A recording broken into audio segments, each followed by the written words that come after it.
If I only had one formula, one analysis metric to tell if a real estate deal is a good deal or if it's not a good deal, what formula would I use?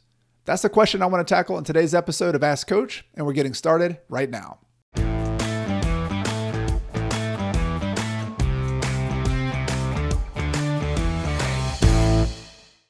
Welcome to the Ask Coach edition of the podcast. If we haven't met yet, I'm your host, Chad Carson. You can also call me Coach, and my mission here is to help you get out of the financial grind so you can do more of what matters. And the Ask Coach podcast series is where I do my best to answer your burning questions about real estate and personal finance. Today's question comes from Sean McKay. Many of you might be familiar with him. He's a past guest on the podcast episode, and he also works with American IRA, who's one of the sponsors of the show. I'll put a link to American IRA and their self-directed retirement account information in the show notes. Sean's question came in by email, and it says, if you could pick one metric to evaluate a single-family rental purchase, what would it be? For example, the 1% rule or a certain equity spread, etc. So all of you know I love nerding out on running the numbers and doing deal analysis for real estate. So Sean hit me in a weak spot there, and I'm going to give you a short answer, and then I'm going to unpack it a little bit. My one metric, if I only could use one to buy a single family rental or really any investment property, is something called an internal rate of return. The abbreviation for that, if you're using a spreadsheet, is also the IRR. And the reason internal rate of return is my one metric is because it encompasses and also uses all of the other metrics. So for example, it takes into account the cash flow you make on a rental property on a year-to-year basis. It takes into account the equity you pay down on the loan. And if you were to sell a property 10 years from now, it'll use that equity you pay down to tell you how that accounts for the return on the property. And it takes into account any discount you bought on the property, any price appreciation. So it takes all of that and it puts it together into one formula. And that return number, so it gives you a return. For example, it might say this deal and these assumptions and this income and this cash flow and this price you would sell it for 10 years from now will give you a 10% internal rate of return. And so you can use that as a goal. So for me, if I'm using leverage and buying a rental property and it's in a solid location with a very low risk, I might say, all right, if I can get a 15% internal rate of return, that might be a good cutoff for me. I might try to shoot for 20, 30% or higher, but having a internal rate of return gives you sort of a threshold where you can say, this is a deal that works for me or it doesn't. And the other thing I like about internal rate of return is that it also takes time into account. So just to give you a real simple example, if you bought a rental property for $100,000 and just paid cash for it, and you got a $10,000 per year cash flow for the next 10 years, you would say, well, that's a 10% return, right? Because $10,000 divided by 100,000 is 10%. And you'd be right in year one, but in year 10, if you got $10,000 10 years from now is not the same as $10,000 now. It wouldn't buy the same amount. You have to take into account the time value of money, one of the most important concepts in finance and investing. And so internal rate of return does take that into account. And there's more that I'm going to cover in this Ask Coach episode about how that works. I have a video where I go in depth and actually share a spreadsheet on internal rate of return if you want to get into it. I'll put a link to my YouTube video in the video description and also in the podcast description. But I also want to use this conversation around internal rate of return to kind of jump off into a bigger conversation. So one of the most important, whatever formula you use, one of the most important questions you should ask yourself is, what is driving this return? It shouldn't just be, hey, I want to get a 10% return. It should be, what assumptions am I making about how I'm going to get that 10% return? And what I mean by that is, where is it coming from? Is it coming from the cash flow in the property? Is it coming from the growth of the price of the property? Is it coming from the debt pay down? There's different sources of profit or sources of your return on the property. And the metrics are only helpful if you can understand those assumptions and look at them. Because sometimes you might say, wow, I'm getting 95% of my return on this property from the appreciation of the property, and only a little bit from the cash flow. Is that a good assumption? Is it a good assumption that this property is going to keep on growing? And maybe it is, maybe it isn't. That's the kind of fuzzy space where you as an investor have to make a call. You have to make a guess, basically, based on the data, based on the teamwork, the input you've received from your realtor, from other people in the market. That's where the guesswork comes in. Formula is only as good as your knowledge and your studying of the market. Let me give you an example just to try to make this real.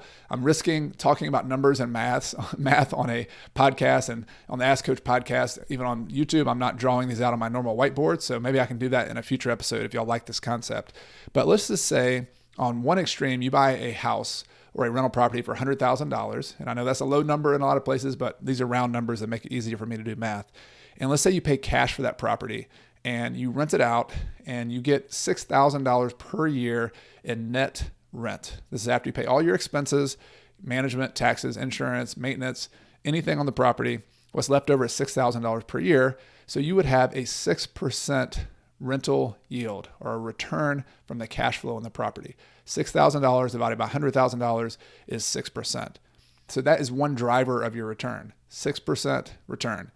But you also have another return on the property. Let's say that property goes up by $3,000 per year, or at least in year one, there's an appreciation of the price. You bought it for $100,000, but after 1 year, it's worth $103,000.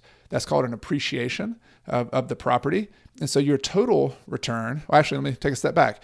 You make about a 3% return from the appreciation. $3,000 divided by $100,000 is 3%. So your total return in this example is 9% in that first year. We're not doing the internal rate of return because that's going to be too complicated to talk about here, but just in a 1 year return, 6% from cash flow, 3% from appreciation, total of 9%. That makes sense, right? But what's interesting to look at, here's those assumptions. 2/3 of your return in that case came from the cash flow.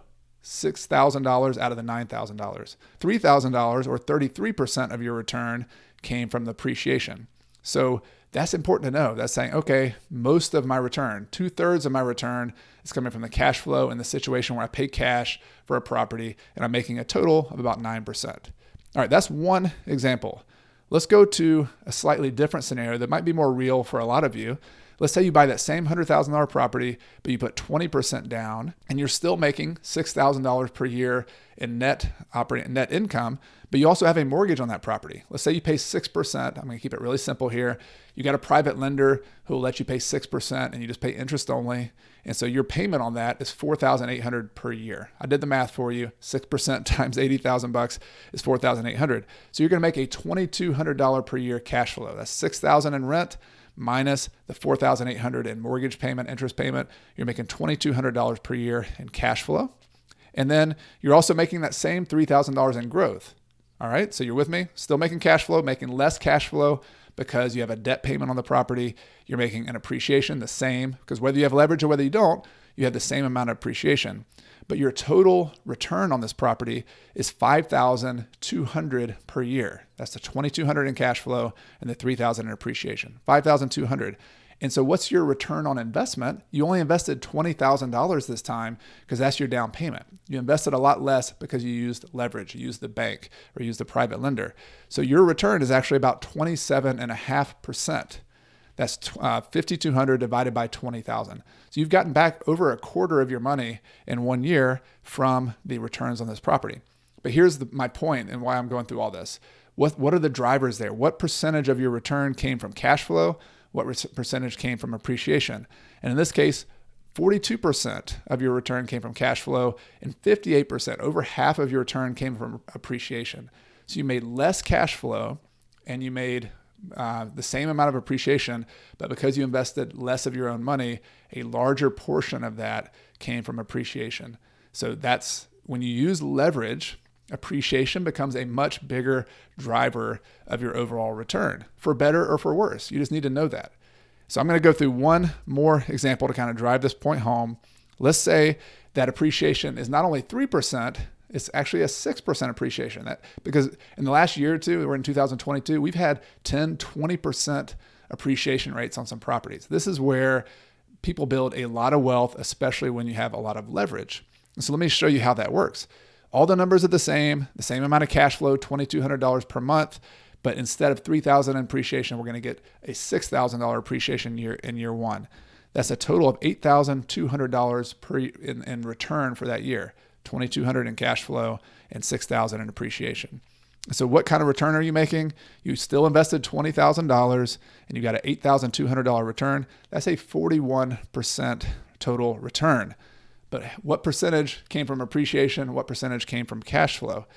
About a quarter, 27% of your appreciation, of your return came from cash flow, and about 73% came from appreciation. So I want to step back. This would be easier if I was drawing a picture for you, but I hope it all makes sense. The more leverage you use, the driver of your return flips from cash flow to appreciation. And that's just important to know that if you're in a highly appreciating market, one of your most important things to pay attention to, and this is where you as an investor make your money, you want to find locations where you can have a lot of demand. So increase in demand. You want to have a location where population is increasing. You want to have a location where jobs are increasing, where people are getting paid more, because that is what drives the demand for real estate. At the same time, you also want to find locations where supply is limited. But I love infill neighborhoods. Like, I don't want to buy a new construction house way on the edge of the metro market. I want to find a nice older neighborhood, maybe, but it could be like a 1980s neighborhood, could be a 1950s neighborhood. I'm a sucker for older neighborhoods with the big trees and they're walkable. I mean, we built the best neighborhoods in the 1915, 20, 30, before the cars really took over. That's my opinion, at least. But those older neighborhoods, it's hard to build new construction in those neighborhoods. So if you have an existing house there, the supply is limited. And if that's a high demand area, that's a recipe for a lot of price growth on a property if the overall market is really doing well. So that's how you make investment decisions. I've gone through all these numbers and the nerdy math behind it. But for investment decisions, if you're going to use leverage and if you're going to have a driver of your growth be appreciation growth, your formula is to look for locations like I just explained and to get low interest, long-term mortgages. Because the biggest way you can go out of business in real estate is having debt that is dangerous. Like the Dave Ramsey model where he had to pay off a bunch of debt in 90 days during a banking crisis because he had balloon notes on his loans. That's what you want to avoid. Because if you can hold on over the long run in a good location with low interest, long-term debt, you might have a little bit of negative cash flow, but you're not going to have any big disasters. That's how you make money in a growth market. On the other extreme, going back to my original example, if you're just going to pay cash flow, and I know, Sean, you're letting me go off on this question. If you're buying a single family house, you're going to make a decision based on what type of market you're in. If you're in more of a cash flow market where you're going to pay cash for properties, then most of your return is coming from the cash flow on the property, and you want to pay most attention to that. I like to find a balance. My personal preference is I want to have both. I don't want to have a property that has a tiny or no cash flow or negative cash flow, but a ton of growth. That's too speculative for me. But I don't want to have a property that only makes cash flow and the property goes down in value over time. That would be like a single wide mobile home that I've owned. Some of the property itself deteriorates, but the land underneath it, if I buy a single wide mobile home in a great location, then over the next 20 years, I'll make a lot of cash flow. Maybe I'll throw the mobile home away 20 years from now, and then I'll redevelop that land into something else. So that's a little behind the scenes of how I think about it. I want cash flow and growth. I want to pay attention to the location in the neighborhood. And then I try to measure that by an internal rate of return with some reasonable assumptions. And that's how I make a decision. Hope that detail and that kind of in-depth look at it was helpful, Sean. And for everybody else who listened to that, I appreciate you listening. If you like the show, I'd like to invite you to subscribe to my free email newsletter at coachcarson.com/REI Toolkit. In addition to weekly updates, articles, and behind-the-scenes tips from me, my email newsletter subscribers get my real estate investing toolkit, which includes a property closing checklist that I actually use when I buy properties, a real estate deal worksheet, a tenant screening criteria checklist, and other spreadsheets and goodies that will help you on your journey to financial independence using real estate. You can get it all for free at coachcarson.com/REI Toolkit. I also want to take this time to thank some people behind the scenes who make this podcast possible each and every week. This includes my podcast editor extraordinaire, Michael Wynn, my amazing virtual assistant, Megan Thompson, my wife, Carrie, who helps me behind the scenes and is my partner here at Coach Carson. And of course, thank you to all of you, the listeners of this show who make everything possible. This show exists for you. It exists because of you. And I really appreciate you being here for another episode. Everything I've shared with you in this episode has been for general education purposes. I have not considered your specific situation or risks. Before buying your own investments, be sure to consult a financial, real estate, and/or a legal professional. Until next time, I'm Chad Carson. You can also call me Coach, and this is a show all about helping you get out of the financial grind so you can do more of what matters. See you next time.